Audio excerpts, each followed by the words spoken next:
Great. Okay. Well, getting started, we've been chatting in Space for Health. Well, first I'd like to acknowledge the land, the traditional owners. Currently today, I'm in the eastern suburbs. So I'm on the land of the Bidjigal and Gadigal peoples of the Eora Nation, which is nice. I like sort of changing around. If you'd like to add where you are based, then do so in the chat. Today we're going to be recording the webinar. So I'll be recording today as well as sending out Rachel's slides afterwards to those who registered, and you'll see in there when she goes there's a number of documents and other stuff support that she has.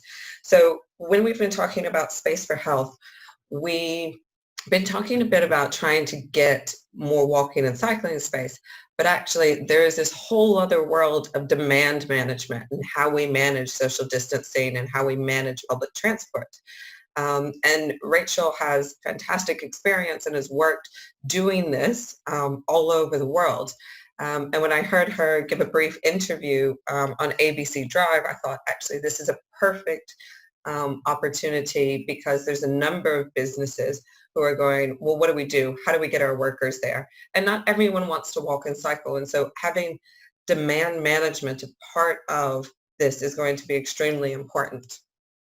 So that's what today is about, demand management and the 5R's, ReTime, ReMode, ReRoute, ReStructure, and Reduce. How do we actually do that? Let's see. So Rachel Smith, would you like me to introduce you, Rachel, or would you like to give your own bio? No, I'm happy for you to do that. That's fine. Thank you. Great. So, sorry, my message just went away. I've met Rachel through Space for Health, and since then I've been reading up on her books, and it's quite fantastic. So Rachel Smith is a transport planner and demand management, behavior change, and expert advisor. She spent the last 21 years working in public and private sectors, primarily in Australia, New Zealand, and the UK. She is on the Infrastructure New South Wales Transport Expert Panel, and she was retained by the UK government for 6 years as a transport advisor and has spoken in the UK House of Lords about urban planning for modern lifestyles. She's also author of Decongestion, which you'll see a bit about later, and creator of the world's first crowdsourced bike map with BMW. She created the concept of cycling superhighways in the UK, was part of the BMW Guggenheim Lab in New York, Berlin, and Mumbai, has multiple TED Talks, including one on cycling, and is a regular commentator on ABC, BBC, Channel 7, as well as a columnist at Sourceable and other locations. So I'm going to hand over to Rachel. She's going to share her presentation on the screen, and that'll go for about 20 minutes. And then we're going to have some time for questions and talk about some of the practical applications of how we actually roll out demand management for businesses and across cities. Okay, so hopefully this works. This is the bit I'm most nervous about.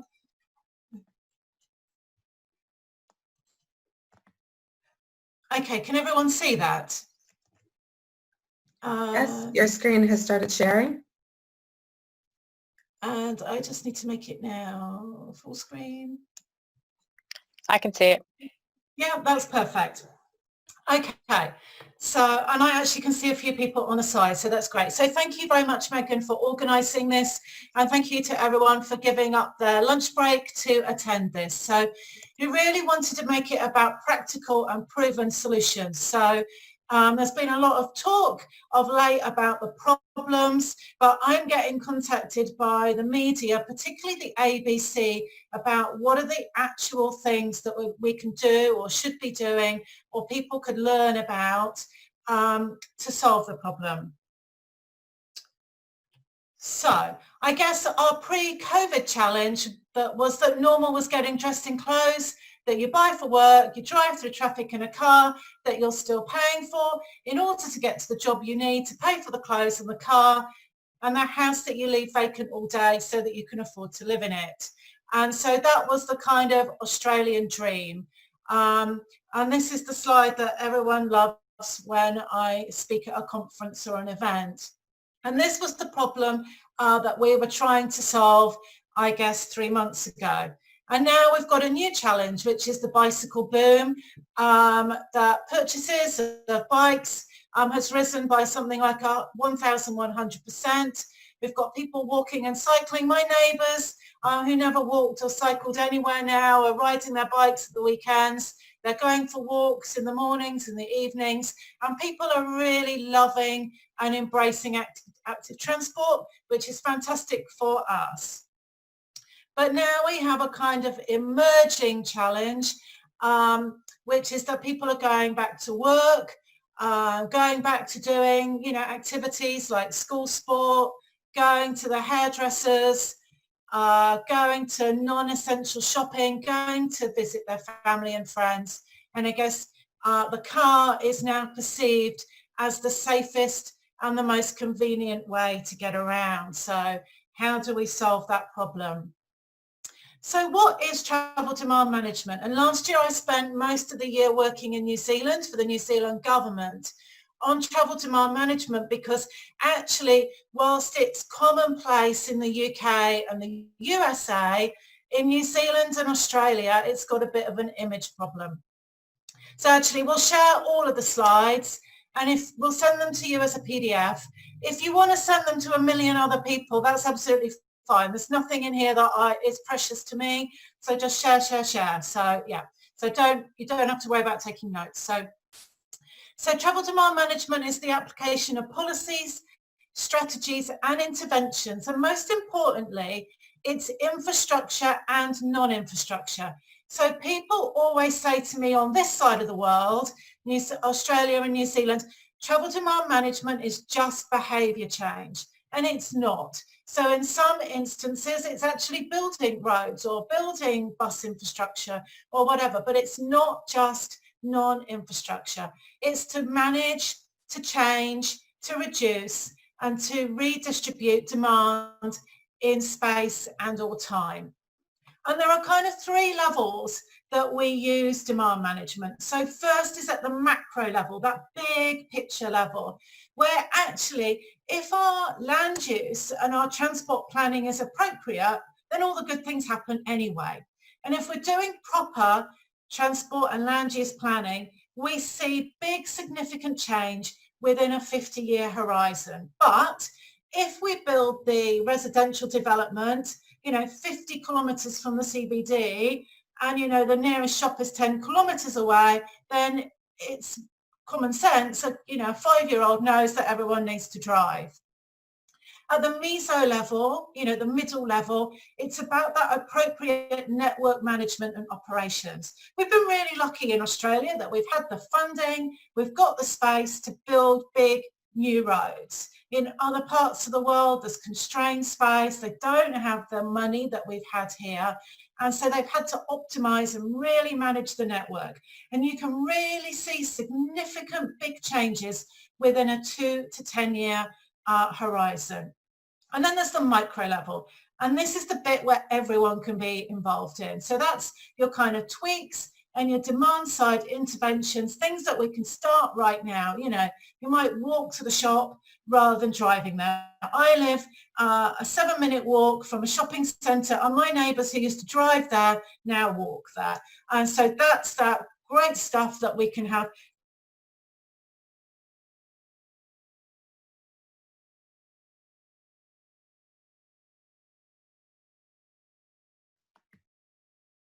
Change people making tweaks in their own life.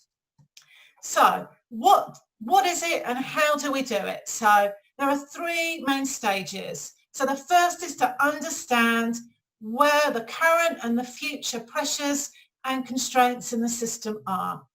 Then we go and identify where there's spare capacity.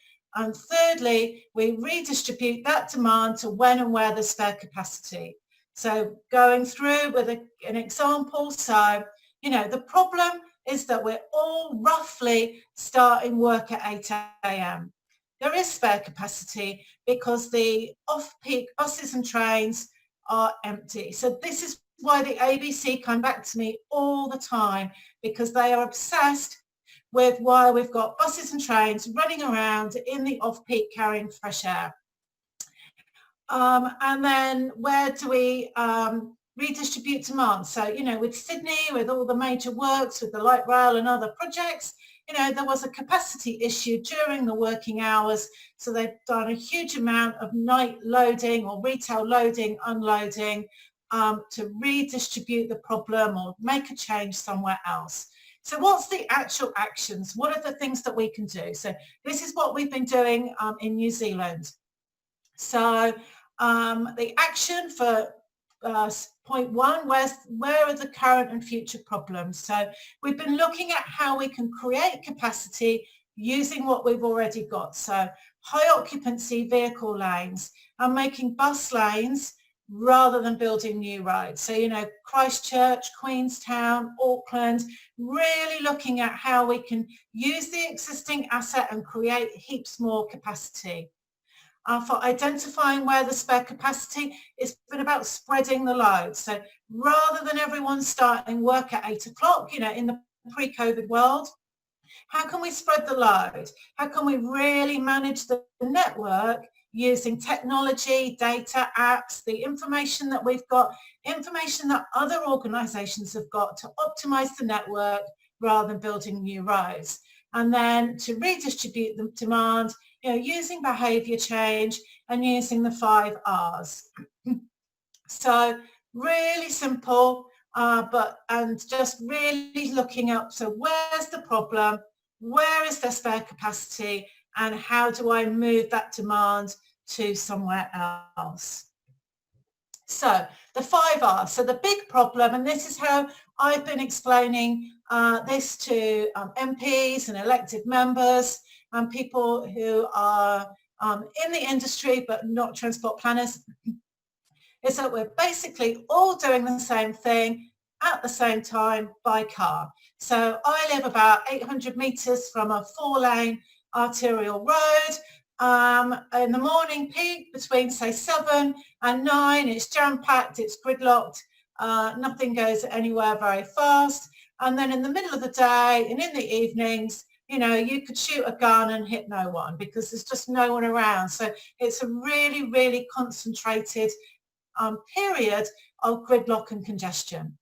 So the 5R's. So the first is ReMode, where we basically change people's choice of transport. So informing people about the different things that they could do rather than driving their car on their own. And this isn't about being anti-car or getting people out of their car forever. It's really about saying, maybe just do something different one day a week. So the success that we had with the walking to school buses in the UK, and I set up about 300 walking to school buses there, was we only ever did it on a Wednesday morning. Because if I went to a school and said to the mums or the dads or the carers, that's it, you need to stop driving your car and walk your kids to school every day, people would say, get lost. When I said it's just Wednesday morning and only do it on a Wednesday morning, people did it. And the walking bus was sustained. Some of them are still going now, and I've been in Australia for 13 years. So it's really about having, creating and sustaining and maintaining that success. So ReTime is about changing the time that people choose to travel. So, avoiding the peak time and making trips in the off-peak. We all know this. So ReRoute is about using different routes. So we were encouraging councils in New Zealand to establish kind of preferred driving routes or preferred freight routes or preferred commuter routes, rather than, again, everyone using the same road at the same time by car. So really that kind of spreading the load and spreading the peak demand. And restructuring is about changing the way that businesses and locations operate. And in a moment, I'm going to talk about SmithKline Beecham and some of the organisations in the UK working a 7-day week rather than the 5-day week, and the move in New Zealand for a 4-day week rather than the 5-day week, because we've kind of got into that entrenched habit of work is 5 days. But COVID may mean that we need to tweak and do things in a different way. Maybe not forever, but maybe just in the interim while we've got all of these new challenges.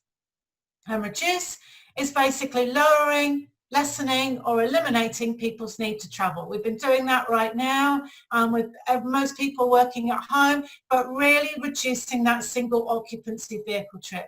So in most urban areas, 80% of all trips are by car, and they're all just one person. So, and that really is the big problem or the big challenge that we're facing. So practical and proven examples, because that's what we're all here for, to know what we can do differently. So obviously, ReMode, you know, is your walk, your cycle, your scooters, your e-bikes, but also those other different things. So some of my neighbours, they share an Uber. There are 3 of them. They meet outside someone's house, they phone the Uber, one of them books the Uber and they share. And they get dropped off in the city and the guy then picks them up in the afternoon. Yes, it's a trip that's not on public transport, but they've taken 2 other cars off the road. Carpooling, or in the UK we call that car sharing, but lift sharing, where it actually might be that you're going to school sport and, you know, you may not know a family, you know, they've washed their hands, they've done all the right COVID things, and you decide that you're going to carpool or lift share instead. Now really is the time for demand responsive transport. A guy contacted me from the Sydney Northern Beaches the other day and said, what's to stop me chartering a bus and doing an express commuter bus from Sydney's Northern Beaches into the CBD? He said, because we can't use public transport, or we don't want to use public transport, we don't want to use our car, we don't want to be part of the problem. Can I be entrepreneurial and start something myself? It may be that a work or an organisation has got a shuttle bus or some kind of minibus, and they might use that. You know, years ago we had the shuttle bus that took people to and from the factory. We almost need to go back, you know, to what our grandparents told us and use that now. Most councils or governments have got a school bus fleet. Again, that's only used at 2 times of the day. Could that be used to do a really early run in the morning to take commuters into the city, and then a later run in the afternoon? That's a resource by and large that's only used twice a day. Those buses were being used for, you know, swimming and school excursions. Those things probably aren't being used right now. So that's an underutilised vehicle. And then we've got other underutilised vehicles. You know, your RSL bus, your Bowls Club bus, your airport shuttle bus. I live really near Brisbane Airport. There's a big commercial building there, you know, shuttle buses galore. You know, we've got a problem. Can we use other things? You know, if it's a tourism area, can they use those tourist buses that are linked to hotels or tourist attractions? So everything is an opportunity. There's heaps of entrepreneurs out there looking to see how they can create opportunities from what they're calling dead resources. ReTime, you know, it's not just about doing the 8 till 4 day, and it's not doing those tiny little tweaks either where people are saying, oh, people could do 7 till 3. It's probably or possibly about fundamental shifts. So, you know, having an office open and doing shifts from 6 till 2, till 10, 10 till 6. So big organisations like Flight Centre were already working those hours so that they had their IT people and their booking people working all of the time. So it may be that government agencies or councils or businesses in CBDs may need to look at those different hours as well, rather than just the core hours. Obviously having off-peak bus and train ticket discounts to encourage and enable people to travel at different times. And then having really good traffic and transport apps or data with real-time traffic and car parking occupancy data, so that when you leave your home, you know whether the car park is half full, full or empty. And again, with car parking, we'll probably need to look at this in a very different way with piggyback car parking. So rather than now, most of our car parks run, you know, 8 till 4, and then they're pretty much empty in the evenings. It might be like the school canteen, you know, where you've got your early sitting of lunch and your later sitting of lunch. where they may be doing 2 sessions or 3 sessions a day, you know, for your 6 till 2, your 10 till 6 workers. So again, huge reform on the way that we're thinking about work and travel and transport car parking. We might need to get rid of the early bird parking, and again, looking at that way that we're doing retail loading, unloading, deliveries, maybe they're more overnight rather than in the daytime. Rerouting, as I said before, you know, in New Zealand we were looking at preferred routes for different types of vehicles, and we may need to take on that UK model of clearways or red routes where there's no on-street parking, because we need to use that space for other things. We may not just have pop-up bike lanes, we might need to have a pop-up commuter express bus lane, or if we've got fleets of these, you know, airport buses or tourism buses taking people to and from city centres or shopping centres, we may need to enact some temporary lanes for those. Just like we enacted the games lanes for the Olympics and the Commonwealth Games. ReStructure is all about being productive. That's going to be really important for businesses now and moving forward. So maybe a 4-day week, maybe a 7-day week. I worked with SmithKline Beecham in the UK on rolling operations, and so people had their weekends at different times on a 3-week cycle. So the first week, your weekend was Friday and Saturday. The next week, your weekend was Saturday and Sunday.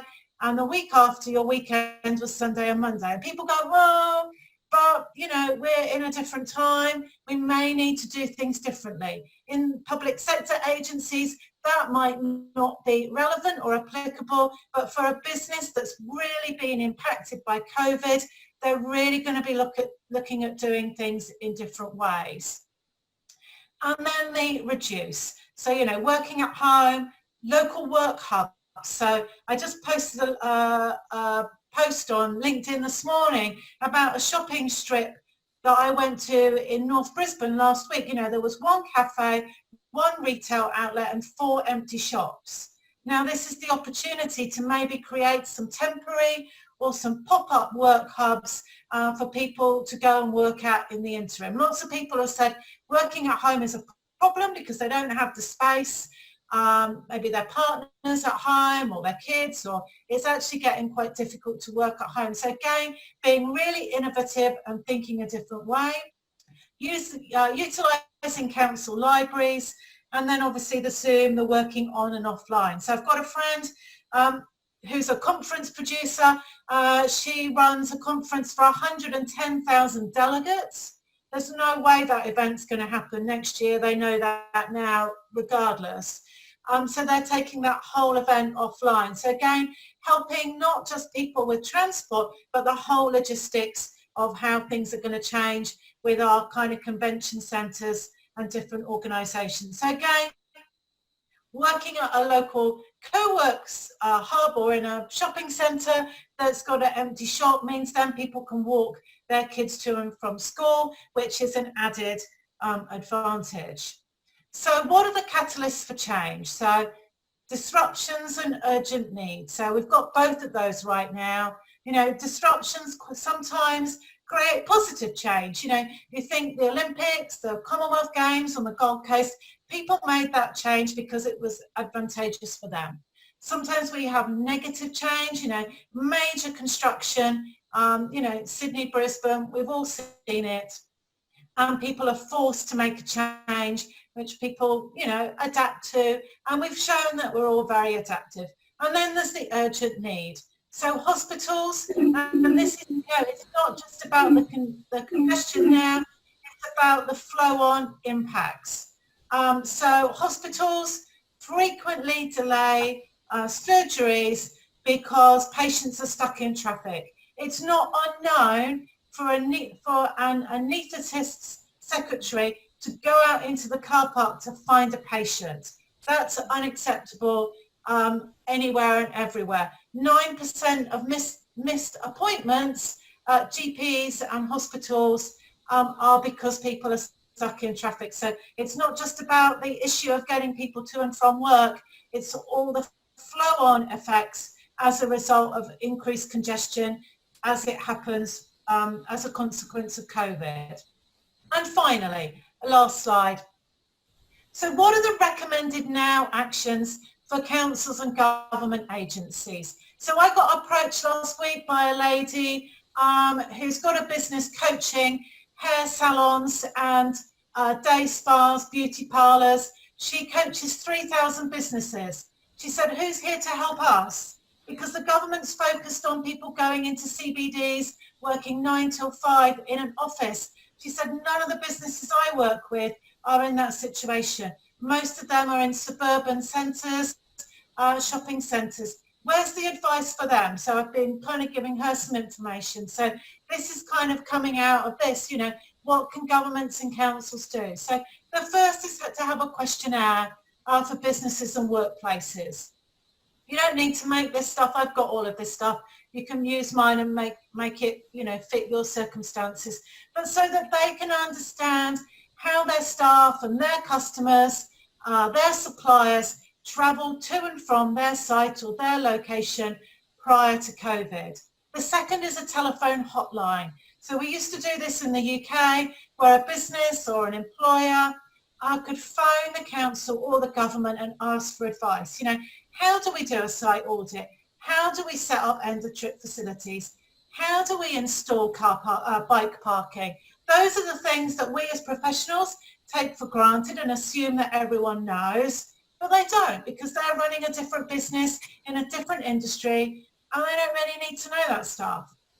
And then site-specific advice. So helping businesses, major shopping centres, tourism destinations to help themselves. Prior to COVID, I was up in Cairns in far north Queensland, helping businesses up there to partner, to use, you know, taxis and buses to get people around Cairns without using their car. So I've got loads of great resources. You can see those on the bottom. You're welcome to any of those, but businesses and tourism attractions and shopping centres are really looking for targeted advice from people who've done this. You know, I've delivered more than 300 tourism projects. They want to know exactly how they do this because they don't have the time or the money right now to spend the time researching and learning how to do this. So lots of resources available and I'm happy to share all of them with you.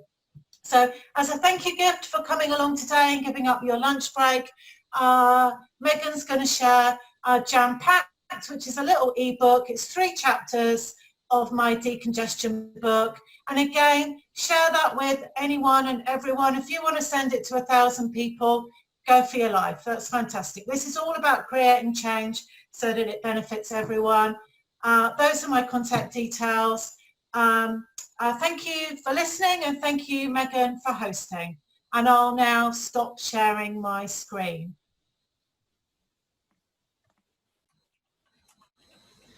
Thank you for that, Rachel. So what I really liked about this, oh, it says I'm not responding. Thank you. Okay. So what I really liked about Rachel's information is in some of the conversations I've had with businesses too, they ask, well, what do we do? Like people necessarily aren't going to bike or walk, or some of them might be really far. Like, you know, where is the government? Where is the guidance for this? And this is sort of related to Safe Work Australia has provided heaps of guidance on the cleaning. Well, there needs to be a second level to that is, okay, we know that public transport in major areas is reduced. We know that in suburban areas you have congestion, but you might not have the access to public transport. So what can we do to ensure that businesses have the flexibility and the tools to actually enact these changes and to actually put into place flexible demand management? Because I think we can sort of all agree that one of the byproducts of the COVID has been the improvement in air quality, the improvement in not having massive amounts of cars on the road. And there's other ways to do that. Whilst we've been advocating for more space for health, there's actually other ways to make sure that we don't hit peak congestion. And there are other ways to distribute the load so that we don't have to spend more money on massive road projects, but actually we can utilize the roads we do have more effectively, and those who want to use their vehicles can use them. Which is what I really liked about Rachel's stuff, is there's some really clear steps that we can take collectively and as businesses and government in terms of how we actually do this and what steps do the 5R's are taken to place. And across the pond in New Zealand, they've started this with the 4-day work week, and they're looking at ways to shift the work week so that that demand is shifted, spread across. And what I've noticed, because I've been in touch quite a bit still in the US and even in London, is that it's not really being talked about. There's sort of two things. It's either walk and cycle or stay home. But there's a lot in the middle where people can't do either. And this is where I see, a really important piece that we need to discuss, and that we need to provide the businesses, like Rachel mentioned, that want to do it. So for me personally, I've becoming more interested in this, in sort of demand and network management and what we provide to them and what we can support businesses with and how we can support using our expertise. Like she said, we have the expertise and we assume people know it, but the reality is they don't, but they want to know it. So making that very palatable.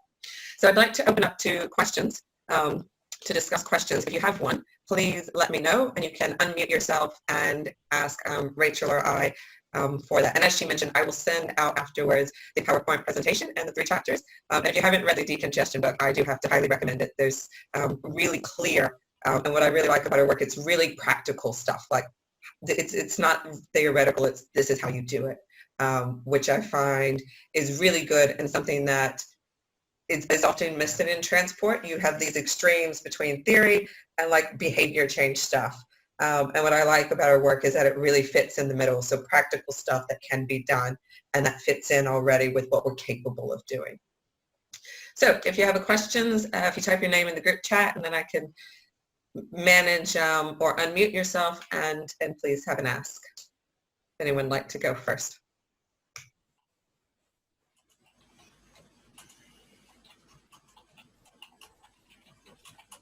Okay, someone's unmuted. Okay, I'll go first.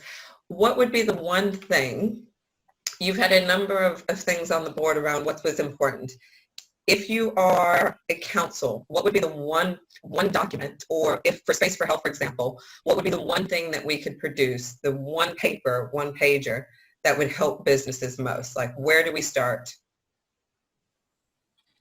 I think I would have an infographic on all the different things. So basically that slide of all the different things that we can do. I think what we've really learned through COVID is that when the government says to do something, people actually do it. We think people are outliers and they don't conform, but I think we've learned that they do. And I think that we've learned that when we say we're building big road projects, we're basically saying, drive your car. And then the government said, it's COVID, you can walk or you can ride your bike, and people walked and they rode their bikes. And I think now we're saying, don't use public transport, drive. And so people are now driving. And I think we've got to be really careful on that messaging.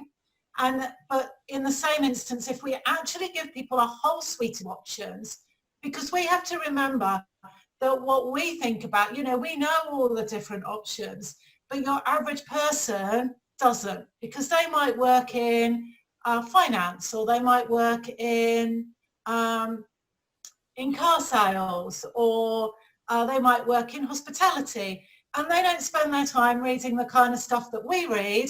So they're just listening to what the news and the government says. So when all we hear on the news is don't use public transport, public transport's falling, then people just think, basically in my subconscious, I'm just hearing drive your car. So I think we really need to make people aware of all of the different options and how it can be a pick and mix. You don't have to do everything every day. You could do one different thing each day. So you might work at home one day. You might work or you might carpool with a neighbour one day. You might use an Uber the next day. You may well go in really early and use public transport the next day, and actually on the Friday, you might have worked all of your hours that you need to work, so you take Friday off. And I think we need to sell that whole picture and that whole suite of options to people.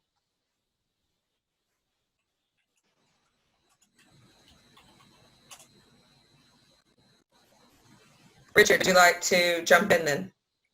Richard Quinn has a question. Yep, thank you. Very good presentation. I'm a traffic engineer, and my day job's essentially working for developers doing small-scale developments. So I don't really work in the space of travel demand management, but I find this sort of topic very interesting. My question is, it's sort of taken COVID-19 for the government to sort of mandate that we have to social distance and work from home, and that has forced the change that you see today. Do you think it's time that maybe Australia, Brisbane, Sydney, Melbourne and like start to seriously contemplate something like congestion pricing, something that will force the change that we want to see? Because in the 20 years that I've been in Brisbane, everyone is still going to car driver mode, will drive to the city, and clearly whilst everyone says congestion is bad, it mustn't be to a level that's forcing us to choose the alternative mode or forcing businesses to look at any of the other measures as far as stay and work hours. So would congestion pricing be that requirement to make us make the change? So I'm going to answer your first question, Richard. So you are in the travel demand management game. In fact, it's more important for developers than almost anyone else, because if you actually manage the developments, you can actually save developers tens or even hundreds of thousands in their project. So, you know, it might be putting in a shared car, or it might be getting people to share the car parking, or, you know, there's loads of different things that you can do. So I think we're all in the demand management game, regardless of even what industry that we're in. So, but yeah, going back to your second question about the congestion charge, really successful in the UK. I remember I won an award and I had to sit with Ken Livingstone at our lunch, and you know, he was telling me all about how he'd been brave and whatnot, but it's been a failure now, because whilst private vehicle trips have dropped and everyone's changed their behaviour, now you've got this increase in, you know, your Uber Eats, your small freight. When I was in the UK earlier in the year, you know, all the retail outlets were selling, you know, delivered to your door within 24 hours. So now there's a whole new problem with the congestion charge. But whether it's congestion charging or not, I think the three things that you really need, that every council, every government needs, which is the first step in my decongestion book, is that you've got political will or political bravery. And with that, you need a clear vision of what you're trying to do or trying to achieve. At the moment, it feels like if you're not in the transport sector and you're a bystander watching the news or listening to a political campaign, everyone's trying to do everything, and you can't do everything. You have to choose one thing and make a clear vision and go for that.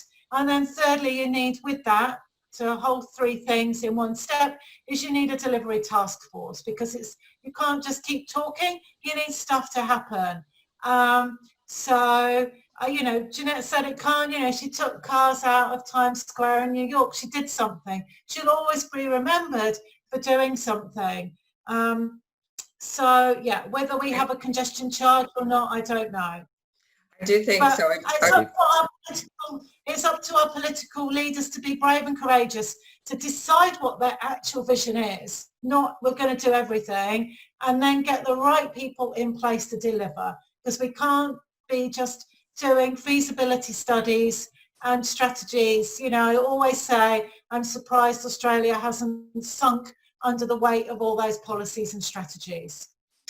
I will say I've just left London, and this is why they moved from a congestion charge to what they called the ultra low emission zone charge, because what we saw with the congestion charge was that it was getting pushed off to consumers and prices were increasing. So the private demand, but the commercial wasn't there, which is why they then moved to this idea of a low emission zone and charging vehicles based off of their emissions anytime they entered the zone. And that seemed, both of those things are basically they're indicators. They're not perfect, but they're definitely part of the policy mix. The second question from Jillian, and you can tell me if you have more to add to your question. She said, is it just that because no one realizes that there's another option though, like it's culturally acceptable to sit in traffic for hours a day? I actually, as a researcher, I have to say that that's actually not true, but it's one of the reasons why people want more roads. So as Rachel mentioned, they don't necessarily have this detailed knowledge where, yeah, you loosen the belt and then it gets bigger sort of thing. Actually, research shows people don't like sitting in traffic, which is why they say, oh yes, more lanes will solve the problem. And they want to shorten their commute. So it's not that it's culturally acceptable to sit in traffic for hours in the sense that those individuals are enjoying it or don't want it to change, because the research actually shows that they don't enjoy it and that they are happy to complain about it.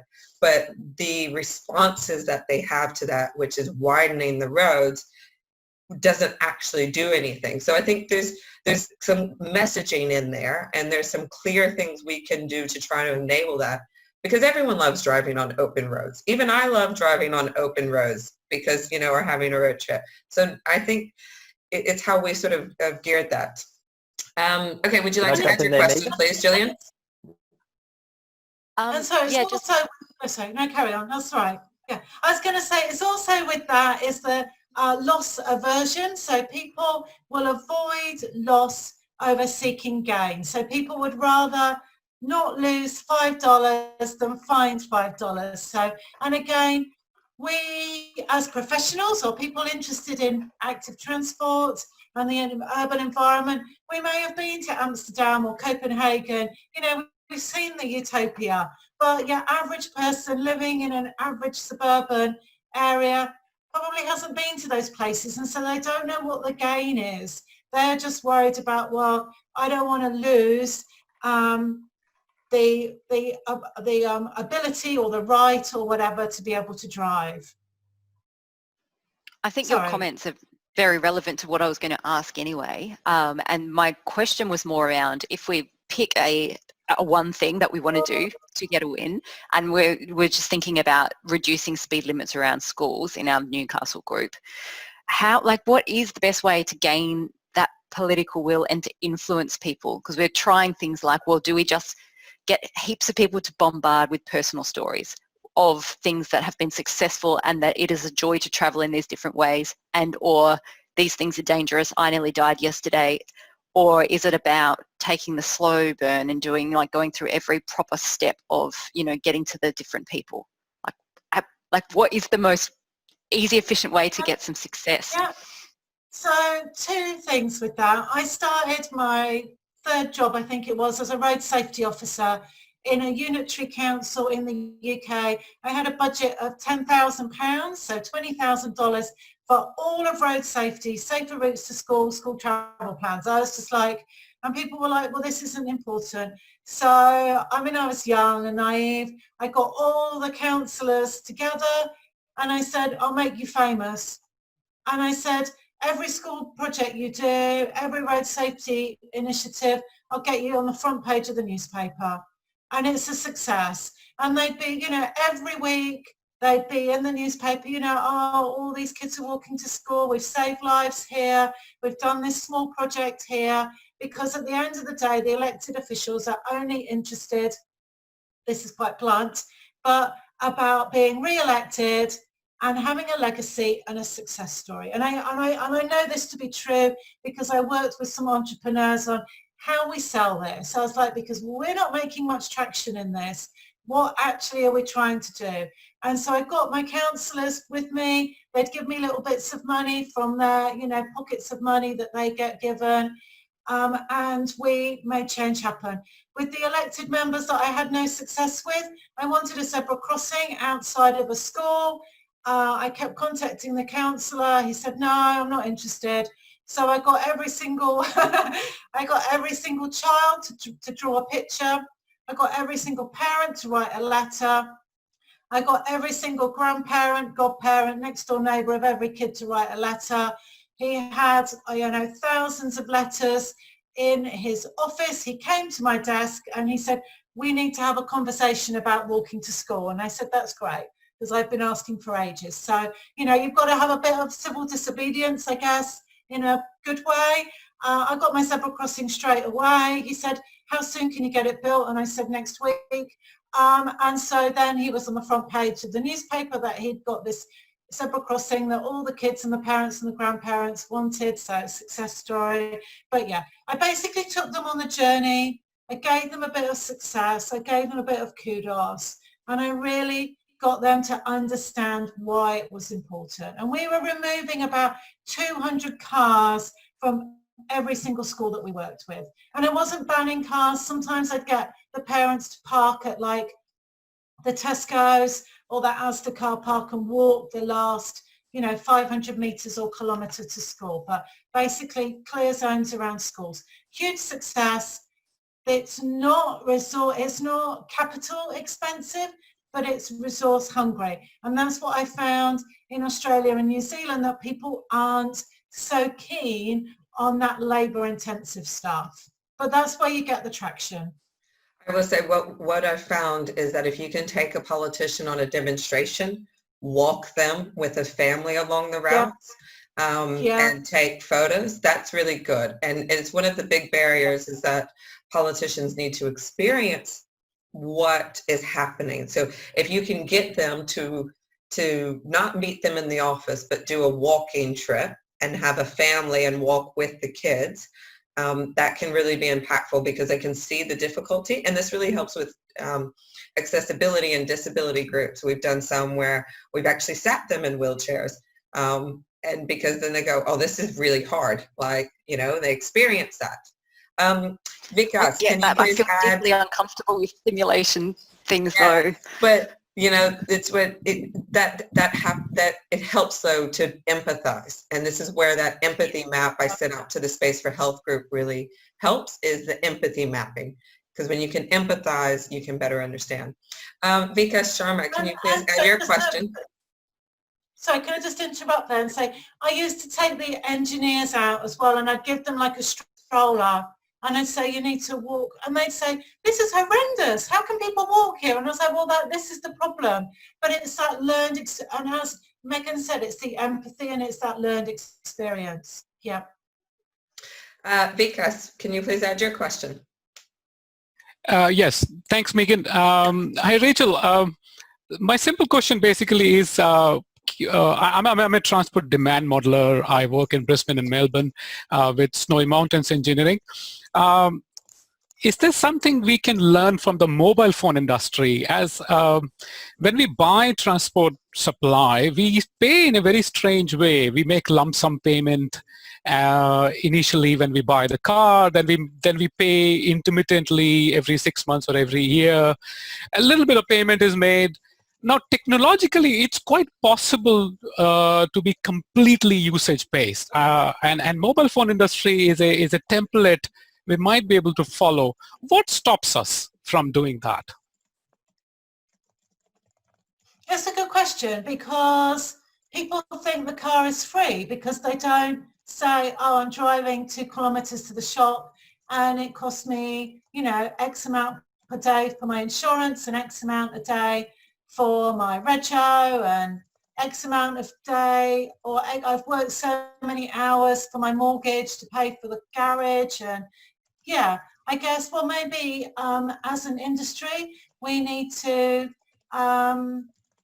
publicize the cost per minute or the cost per day in the same way that mobile phone operators are. And I actually think that we need to be looking for other industries to help us to sell transport. I've had some of my best transport learnings by working in entrepreneur groups with people who aren't transport planners, and they're like, yes. And I was like, well, our industry's always done that. And so really challenging the way that we do things and the way that we think. So I don't have the answer right now, but yeah, I think we need to just challenge the way that we sell things and the way that we think. I'll do one final question from I'll do one final question from Ben, since we started a couple minutes late, and then wrap and then close up to send everyone off. So Ben T, do you want to be our final question, please? Yeah, thank you. I'm a traffic engineer head in Melbourne, and one of the things I'm watching as the world progresses during the pandemic and out of it is certainly this idea of pop-up infrastructure. I previously lived in New Zealand and was actually in Auckland when they started doing some of the things down in Lower Queen Street, and then progressing out from there with the likes of Shortland Street and Sale Street. My question is more to do with Australia, and although we have had these sort of commitments from the inner CBDs of Melbourne and Sydney, is whether Australia is missing the boat really here with this pop-up infrastructure, and then how we actually take that from, you know, where the inner CBDs are, but also consider that to all the activity centres we have, like schools and smaller activity centres in the inner and outer suburbs. I think we've just got to have a mentality of we're going to try and fail. So I go back to New York, where I spoke to Jeanette Sadik-Khan. Actually, I spoke to Jeanette Sadik-Khan when I was in New York doing the Guggenheim project. We went for lunch, and I said to her, we've got all of these bike share schemes, you know, across Australia. No one's really using them. And I said, what would you do? And she said, I'd rip them all out and say we failed, but we're going to try again and do it differently. And she said that's the biggest, you know, sticking point for anything is fear of failure. And I think if we just say we're going to give this a go, if people hate it, we'll just, it's temporary. It's, you know, some plant pots and some bollards. If it's a disaster, we'll take it out and we'll say, look, we had a go, but we failed. And I think we're a bit obsessed with it has to be perfect and it has to be right. And we have to do all the modelling and we have to do all the strategies and the policies and the feasibility studies. And, you know, 5 years down the road and we still haven't done anything.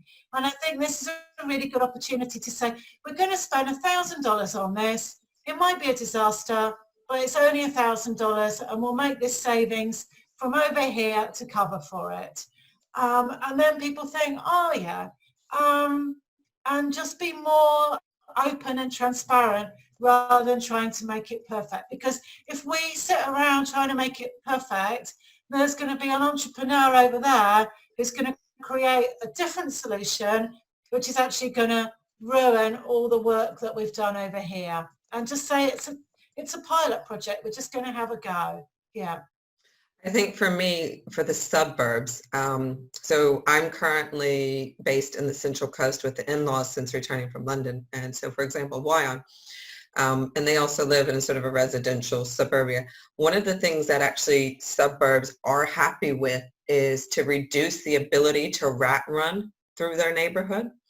And the way we can do that is with modal filters. So you're not stopping traffic, but you're reducing the ability for traffic to rat run through their neighborhood. And this is one where I think suburbs, because then what it does, it creates a low traffic neighborhood. It lowers speeds, and it means that only residential traffic, which makes it safer for children and other bits. So I think that's one for me, a key area where it's outside of the CBD, which I think some real gains on multiple levels, from behavior change, safety, particularly kids and pedestrian safety, and doing that as well around schools. So in suburb areas, focusing on schools and making schools lower traffic and focusing on any sort of high street area. So in Wyong, for example, they have, there's quite a number of high speeds and rat running around there. And so it's actually trying to direct the flow of traffic to maintain certain roads and then stopping those rat runs. So anyone who does live there or wants to go to the trains or wants to go to school then actually has the ability to walk or cycle, because they might only be a mile or two. So I think there's some things we can do in suburbs that don't necessarily involve putting fixed cycling infrastructure, but actually just making vehicular traffic safety through some engineering and simple interventions like that. And I think Okay. one of the key points which follows on from the question from Gillian Mason, which is you've got to have all the stories up your sleeve. So if you go to a tourism area or a community group, I've got, 1,000 stories of projects I've delivered up my sleeve. I can say, oh, well, at this place we did this and that didn't work, but over here we did this and it was a success because we did X, Y, and Z.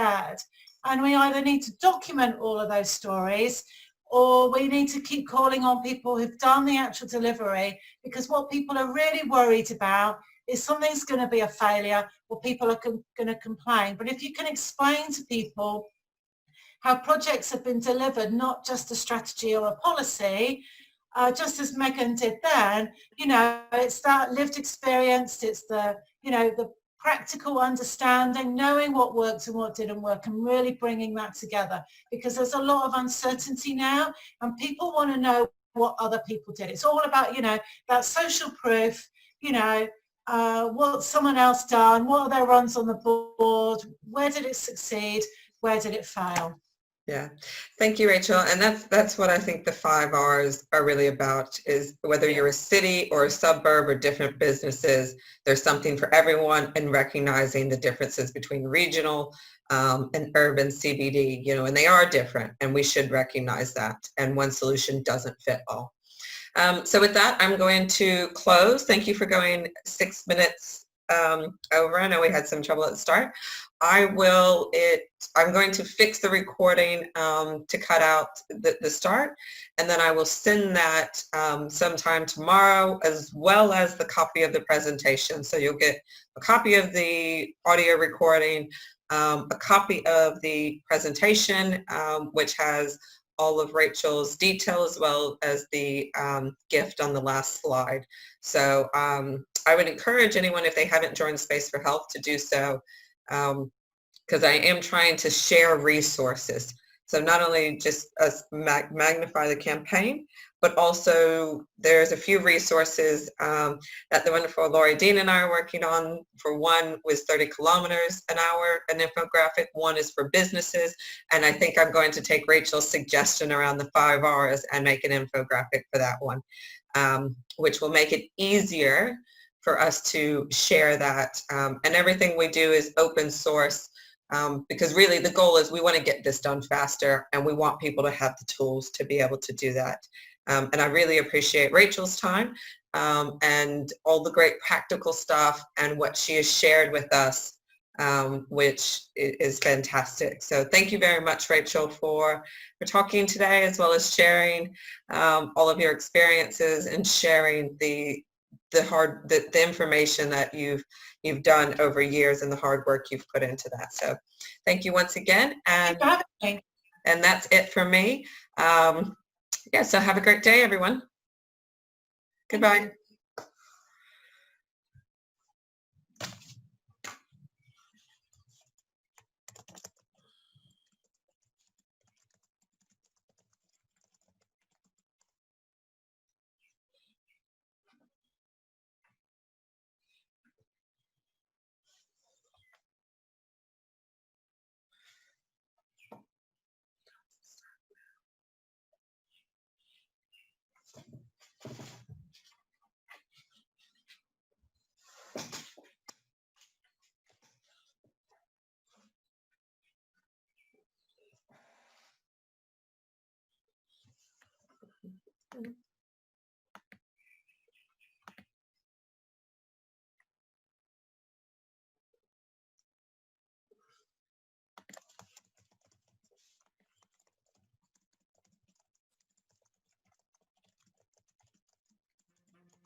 Right, I'm closing out. Thanks, Claudia. Thanks, Peter.